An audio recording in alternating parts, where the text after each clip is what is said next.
Welcome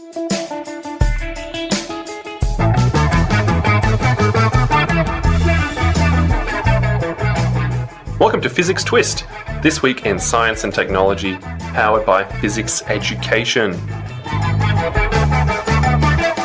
In this episode of Fizzics TWIST, new segments. In our new segment, Huge If True, the trembling giant, the world's largest single organism, might become a sleeping giant. In On the Green with Quill, single-use plastics are on the way out in the EU. And in Far Out with Duncan, we have a new space station and a new segment called What Year Is It? About what happened this week in science in the past. And a new fantastic fact of the week.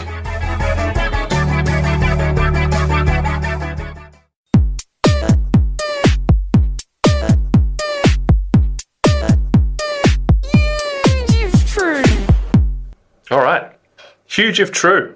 Quill, what have we got? Hey Duncan, we've got a really cool story today. Now, this could be huge if true. And, well, in fact, it is huge because what it is a giant underground root system. So what it is it's the largest living organism in the world. Yep. We're not talking about like a big whale or something. Oh, I was thinking blue whale. Yes, not a whale. Okay. It is, in fact... Giant squid. Not a giant squid, although they're very awesome. Can I keep guessing? One more guess. Panda. No. Oh. It's not a panda. Close though, right?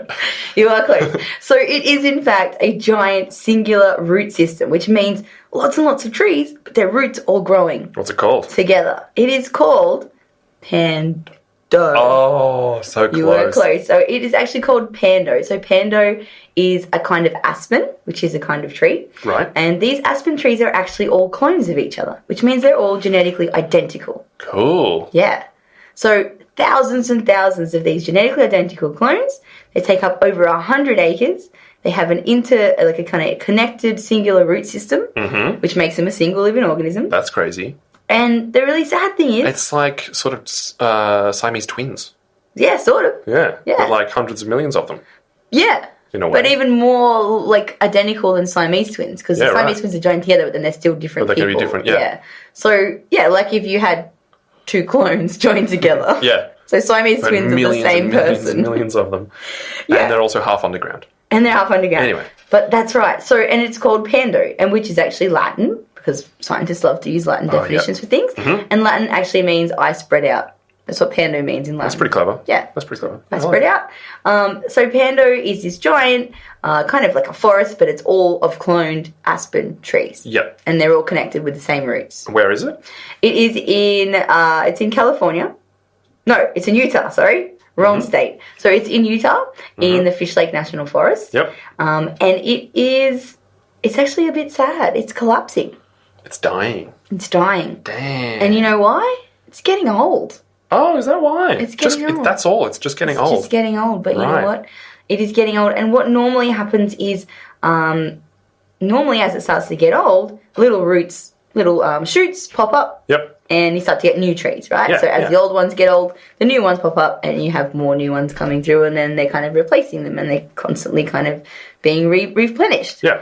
But what's going on is now, as always, the problem of humans is we're not controlling our animals, and some animals like deer and cattle are getting into this forest and they're eating all the new shoots as they come up, so we're getting no new trees growing. Right. So it's half that it's getting old and half that, it could be replenishing itself. Yeah. But then all these deer and other animals are actually eating those ones. So instead of it's always been getting old, but normally it's able to kind of have the young ones coming through, but now no young ones are coming through because all the little shoots are being eaten. Yeah. How old is it? Does it say? I'm actually not 100% sure. Let's find out. Yeah. Future Duncan? Duncan? Duncan. Duncan. That's like saying thank you to Future Duncan. Excellent. Duncan. It's about 80,000 years old, guys. So, my first reaction to this was, it's probably climate change. Yeah. Is it pretty at all? much our first reaction? Yeah. Look, it looks to be primarily that of always, humans are always a problem. But primarily I think the issue really is the aging. The aging, right. Yeah, okay. so it really is aging, and the fact that it's not getting any new ones coming through is the major problem. Like, it's like if your family never had any young kids in it, eventually you just have a bunch of old people in your family. Yeah, or if you had new kids and then they got eaten. Well, yeah, someone's eating all the babies. Exactly. It's terrible. It's gruesome. That's crazy. So yeah, this is a bit of a problem. So they've been saying some of the potential options would be for that is maybe to introduce predators back into the area. Wow, okay. Yeah. That seems like a bold move. Yeah. Like, to me, that is like when we introduced cane toads into Queensland. Do you know where I'm going with that? Yep. Bad idea. Only what they're going to do is reintroduce predators that they used to have that kind of got hunted into not being in the areas before. So not bringing a whole new species in and just chucking those in and seeing what happens. Just seeing what happens, absolutely. Let's put a lion in there. I think that's a pretty good idea. Let's give them lions in cane toads, beautiful creatures. So the idea was to bring in some things like wolves that were already naturally in that habitat and then kind of stopped being around there because of human intervention. So, because it's a very popular tourist place to go. Okay. So I think that was part of the reason the wolves kind of stopped being there. They kind of stopped them or maybe hunted them away or potentially just took them away. But whether they might introduce them back in to try and keep the numbers of these cattle and deer down so that the forest can replenish itself. Yep. But Utah is a pretty... they're pretty conservative state, which means they don't like to do new things or throw in new. They're not as environmentally conscious or as rapid to change things as other places. And maybe deny that climate change is even happening just Yeah, quietly. you never know. Yep. So That'd be kind of cool, having wolves in there. That's way cooler than cane toads. yeah, wolves are cool. Like, have you ever seen someone with a tattoo of a cane toad? I certainly haven't. I don't know. I'm only young. Maybe I have. Maybe in the future. Maybe in the future. But yeah, so they might put some wolves back in. Doesn't look like it's going to happen anytime soon. Might be too late. Other options, try and put a big fence in there. Yeah, okay. So they've tried this in a small area and they're seeing shoots coming through. They're seeing it starting to kind of look a bit healthier in that area. Makes a lot of sense, doesn't it? If you can keep all the grazing herbivores out, then, problems hopefully solved. It's a funny thought, though, to think of like a fenced forest, isn't it? Yeah, it is a bit funny. I mean, when we have lots of national parks in Australia and in New South Wales, but none of them are fenced. No. I mean, if it saves it, doesn't matter. And I'm all for it. It's just funny to think, like, in my mind, I'm picturing like a white picket fence the whole way around and you go through a gate and that's how you enter the forest. And it's got one of those little latches on it. Yeah, a little latch. I'm opening the latch, going into the forest like it's someone's front yard. Child-proof fence around a pool or something like that. But it's pretty cool. And I think I mentioned this to you already, Duncan, but I love the idea of this one giant forest that's all connected in one root system, and it reminds me of Avatar. And definitely, those with the blue kind people. Of trees. Yeah. I read that this thing was 43 hectares large, and the roots weigh 6 million kilograms. That's huge. Did you say that already? Or? I didn't. Have you converted that to how many football fields that is? No, I haven't. Come on, you know that's our unit of measure. What did I say? 43 hectares? Yeah. 43 hectares. So we like to measure things in football fields because there's no point just saying hectares, right? No one knows what that actually No one knows what means. Calculate 43 hectares. No, look, I'll have to put it in later. Okay. Yeah. Look alive. All right, so I thought that was pretty cool, a pretty interesting story. Pretty interesting, pretty tragic, but pretty maybe tragic. with the fence thing, maybe that can just be a temporary measure. Yeah. So they put it in, they just go, okay, this is actually starting to replenish itself now. Maybe the herbivores are being controlled a little bit by the awesomely cool wolves in there, and maybe after 20, 50 years, 100 years, whatever it takes, they can remove that fence, and so it develops more naturally that way. Yeah, and another problem is apparently the only thing that really can hunt these deer and cattle now is hunters, because all the wild predators are kind of not around there anymore. But it's such a popular place with tourists, you can't really just have hunting going on because people are like out for a picnic. True. And then you don't really want to have hunters. Can you have wolves? Yeah, that's a good point. Maybe you can fence them in. The wolves? Yeah, in certain areas. Maybe you can fence them in certain areas. It's like 43 hectares, that's pretty big. Tree/wolf zoo. Yeah. I'm going to go out on a limb and say that's 2,000 football fields. We'll see how accurate you are. I love it. Okay, cool. It's about 80 football fields. Cool. All right, should we move on? Yeah. All right. Well, we're moving on to a new segment called, what's it called, Quill? It is called On the Green. On the Green with Quill.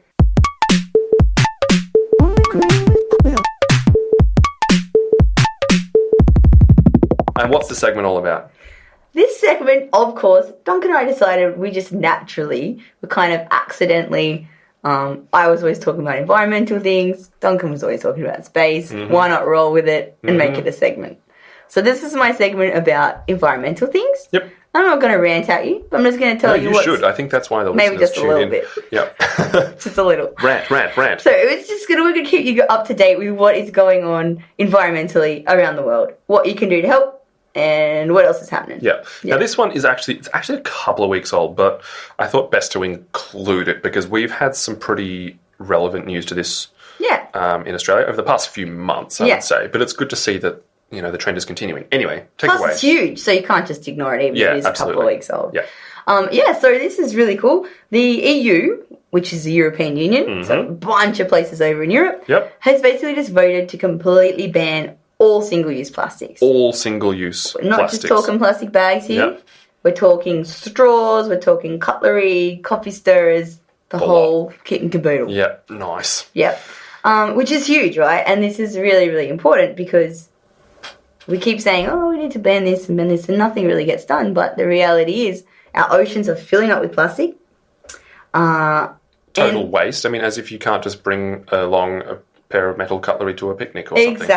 Exactly. And like these things are really important, and we just keep going, we'll fix it later. And it's later now, and we need to fix it now. Yeah. So the other really kind of big thing that's happened with this is that China used to process a lot of the world's waste. So we used to send our waste over to China. A lot of other people sent that. They're not doing that anymore.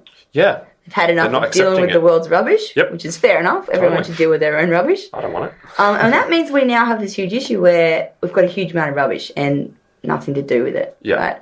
So here's an idea. Don't make as much rubbish. You're good, Quill. I know. It's novel. It's brilliant. So under this idea, there'll be 10 different single-use plastic products that are no longer used. This will include bottles, plastic bags, all these other things I already mentioned, which is really, really important, and hopefully will make a really big difference. Yeah. I think the important thing is, so just to clarify, it's not all single-use plastics. It is actually just 10 different ones. Yeah. Which includes, like you said, straws, cutlery, coffee stirrers, certain bottles and stuff. Yeah. But the point is that those 10 single-use plastics have readily available alternatives. Exactly. So it's like you can easily get, like, you've seen like bamboo cutlery and stuff like exactly. that.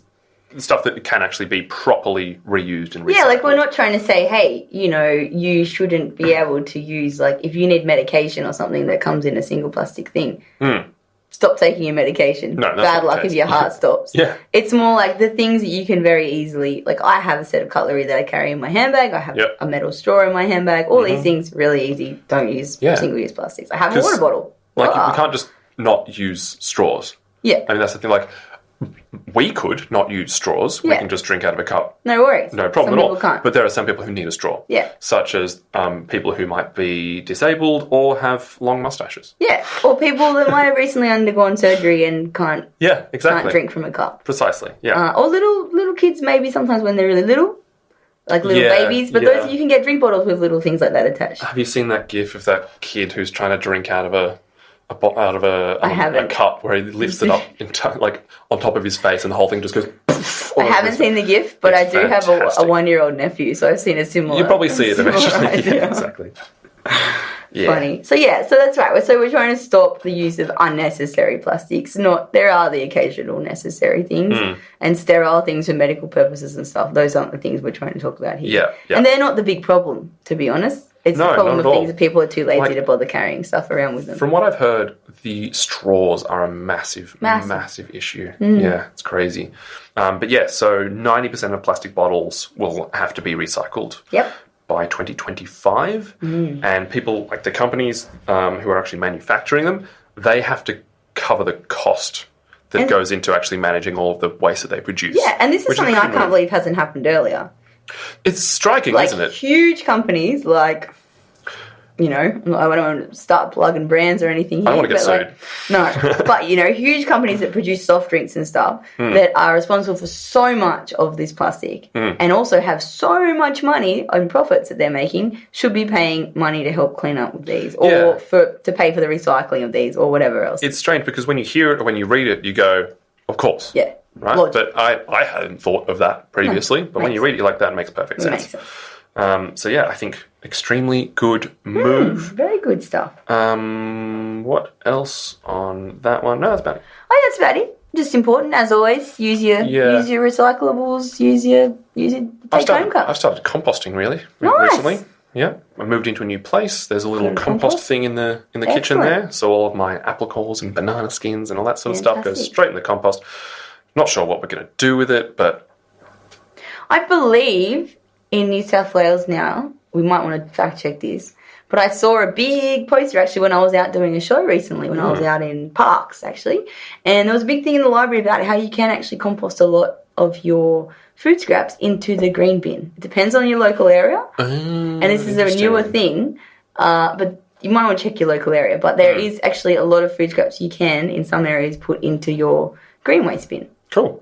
Or if you have a worm farm or something. Yeah. Too, but I might put a worm farm in actually because I've got a big backyard now. Yeah. And a worm farm will be pretty we're awesome. I think. going to get a worm farm Yeah. soon too. How do you set one up? Is it expensive to do, or I don't think it has to be expensive. you just buy dirt and worms? Yeah. I mean, how expensive can it be? few It's not worms. like you go buy dirt and worms and they go, "That's $2,500, thanks, mate." No, I think It's you like, could probably that's set one up 50 for cents. $100. Easy. Easy. And that would be like a fancy, one with the proper worm Yeah, farm like irrigation and Because stuff you got the underneath. layers, you want to have the layers, and they need like a blanket. And Yeah. that sounds weird. That's just to stop the bits falling through. Yeah, It's not like that to keep tucking them them warm. in at night. Good There night, you go, my wormies. darling. But yeah, I think that would be a lot. It's an interesting and fun little science project to have at home as well. Quill's lost it. I'm imagining you just like tucking in. Good night, Stroking Daddy. their heads. Good night, little wormies. Good night, son. Give him a little kiss. You read him a story. Oh dear. The little worm that could eat all of the things. Compost. Yeah. All right. So there you go. I would like to see Australia do a similar thing. I mean, we've just done the plastic bags. That's great. I now keep all of, and we've talked about this before, Yeah. but I now keep plastic bags. Not plastic bags, sorry. I keep the cloth bags in my car all the time. Easy transition, right? Easy transition. Suddenly see everyone, it's not that hard. Yeah. Boom. I know, it's not a big, I need two. I do a whole week's worth of shopping and I just need two of those things, Yeah. right? It's not hard, people. Right? That being said, when it first did come out, I had the cloth bags, but I would forget them. They were either in my car and I would leave and just just not take them with me. And then I would have to be like, oh God, I could buy 15 I cent do bags have now. a lot of bags, and I have them because I have them in every location possible, so there's no way to forget them. I have them in my backpack, my handbag, my car, my partner's car, and at home. So wherever I leave from, I've got bags with You me. have no excuse. Exactly. Yeah. Cool. All right, should we move on? Yeah. New segment, Quill. Do Ooh. you want to know what it's called? It's called... Yes. What year is it?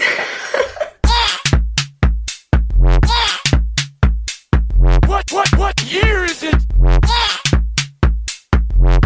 I love it. What year is it? What year is it? What year is it? The year is 2018. Oh. Duncan That's and this Quill year. take over the world. No. So in what year is it? What I like to do is pull out pieces of fantastic science news that happened this week in the past. Awesome. And the way I would like to do it is in an old-timey radio voice. Excellent. No. That's not kind of that. a country western one. Okay, Have you got one? I've got one. Wait, I'm going to lose it. All right, go. In 1631, Pierre Gassendi made the first observation of the transit of Mercury across the Sun, the first time a planet had been observed doing so. 1845, Michael Faraday, working in his laboratory at the Royal Institution, hung a piece of heavy glass between the poles of an electromagnet and observed that the glass aligned itself across the lines of force of the magnet. He further experimented on many other substances with similar results, a phenomena that he named diamagnetism.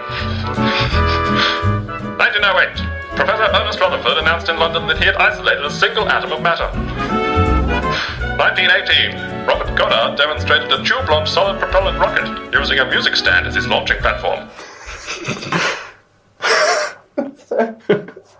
I love it. 1940, only 4 months after its completion, the Tacoma Narrows Bridge in Washington State suffers a spectacular collapse. Galloping Gertie, as it was named, shook itself apart due to a physical phenomenon known as aeroelastic flutter, where the frequency of the shaking matched the bridge's natural frequency. By the way, that is awesome. Fantastic video of it on YouTube. I'll put it in the show notes. Yeah. Go and watch it. So this It's is crazy. the bridges, right, that start like kind of basically moving in time with the itself. frequency. Yeah, it's twisting very itself cool. apart because Yeah. it has a natural resonant frequency. Yeah. And the wind was blowing at a speed that made it shake at that frequency, Yeah. and then the whole thing just collapsed. It's very cool. It's very cool. Thankfully, no one was killed. Yes, obviously. In the footage, this thing is shaken all over the place. Yeah.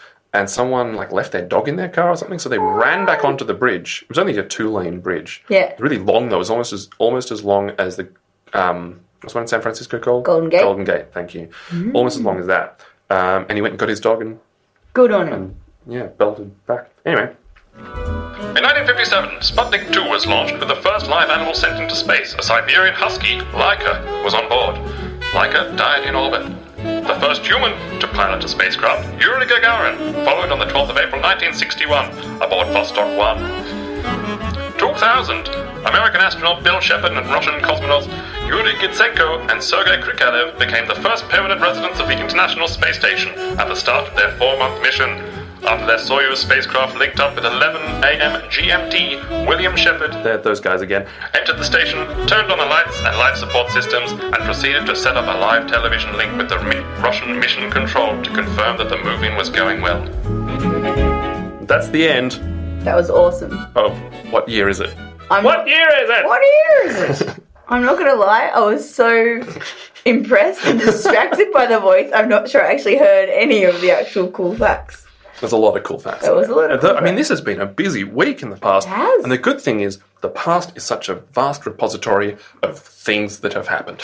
I'm going to have to come up with an old timer's voice. Yeah. Can I do like an old lady one? Absolutely.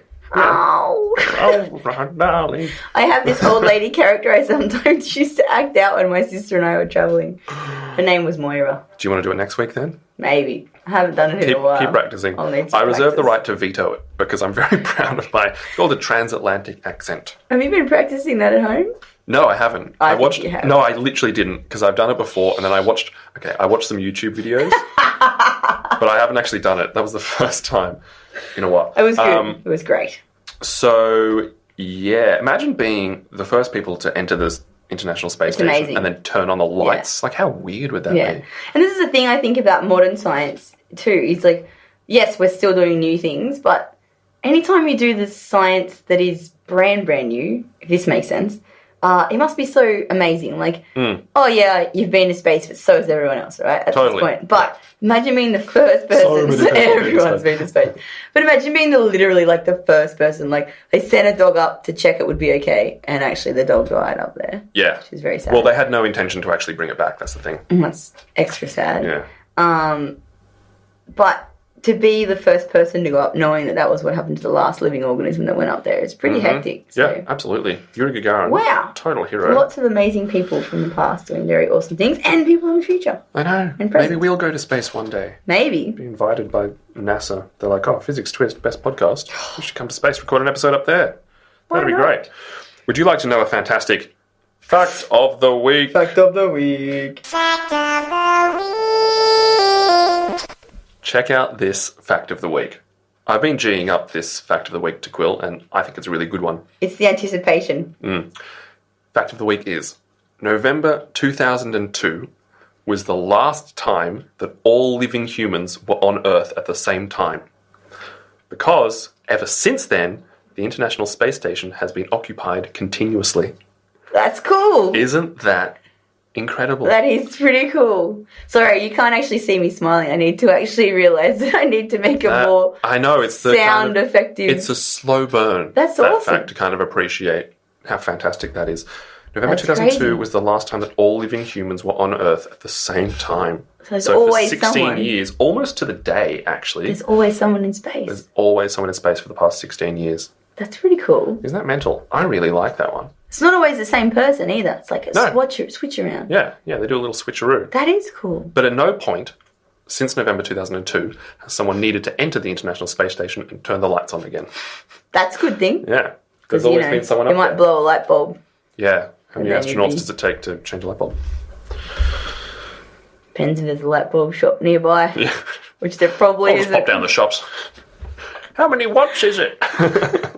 I got a screw in one and a space cap. Back in the space. This isn't LED efficient. Yuri! Alright, anyway, so that's your fact of the week. Should we move on to a new segment that I like to call Far Out with Duncan? Far out. Far Out, Mian. Pretty good. Alright. Should we move on to that one? Yeah, let's do it. Cool.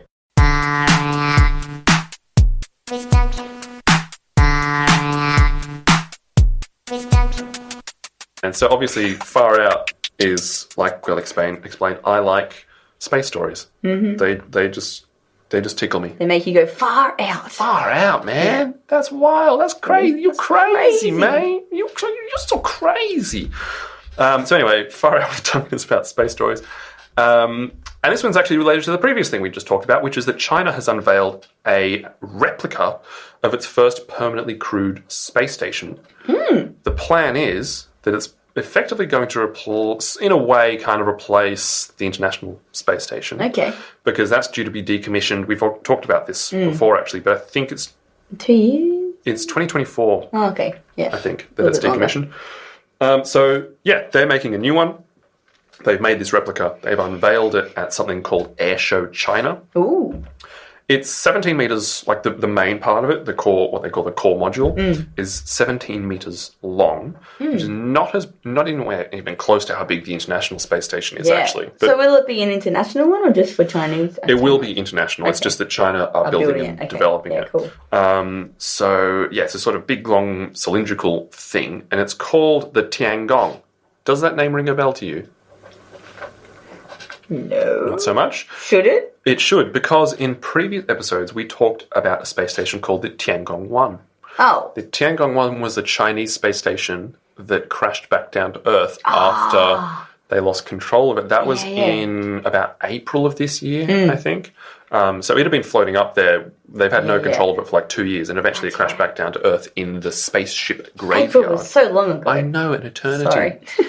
So, yeah, this is going to be... It's just called Tiangong, which translates to Heavenly Palace, which is amazing. Is that what they call all their spacecraft? Yeah, so there's been Tiangong 1, 2, and 3, I believe. So this one's just the original? It's just called Tiangong. The original Tiangong. Yeah. Cool. So it's going to have 2 other modules attached, and it's going to have solar panels on it, because obviously you have to power it with something. Yep. And there'll be 3 astronauts who'll be permanently in there, which will be orbiting around space, and they'll be doing biological and microgravity research and stuff. Cool.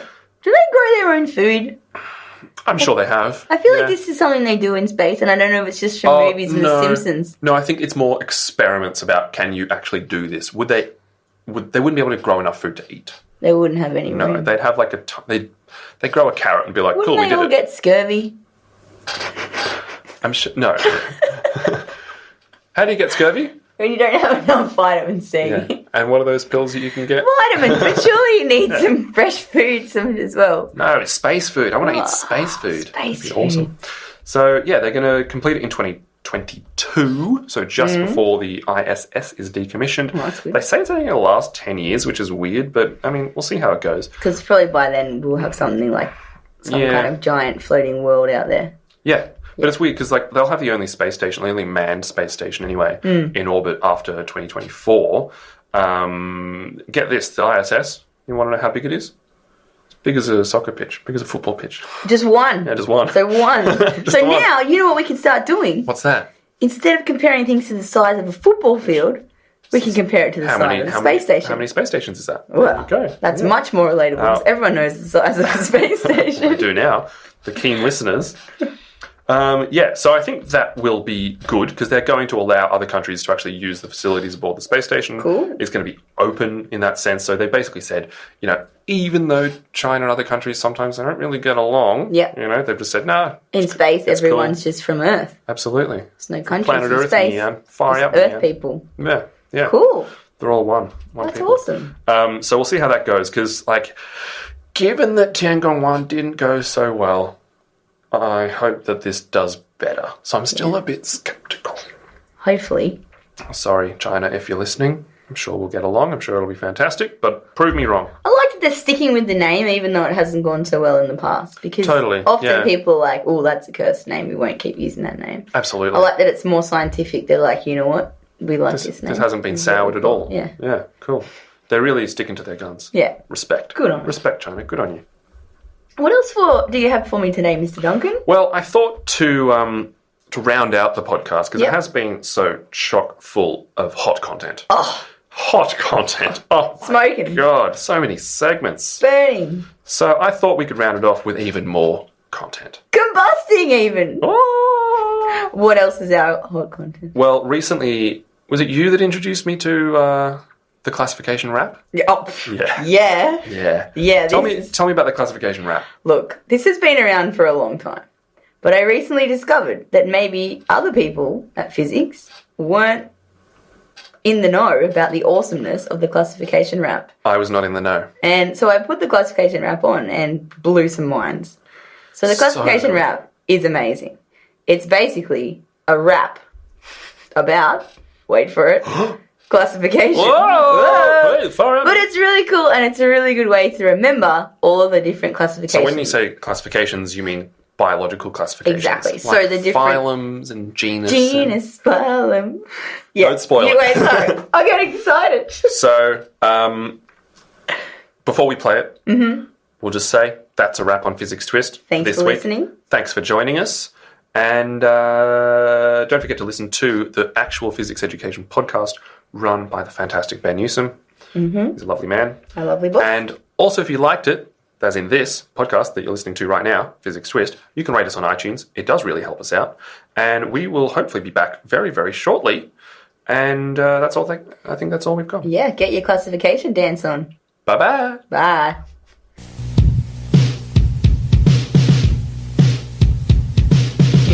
KPCOFGS, KPCOFGS, Kingdom, Phylum, Class, Order, Family, Genus, Kingdom, Phylum, Class, Order, Family, Genus. KPCOFGS, and that means Kingdom, Phylum, Class, Order, Family, Genus, Species with a KPCOFGS. Tell me, where do we fit in since we think that we're the best, huh?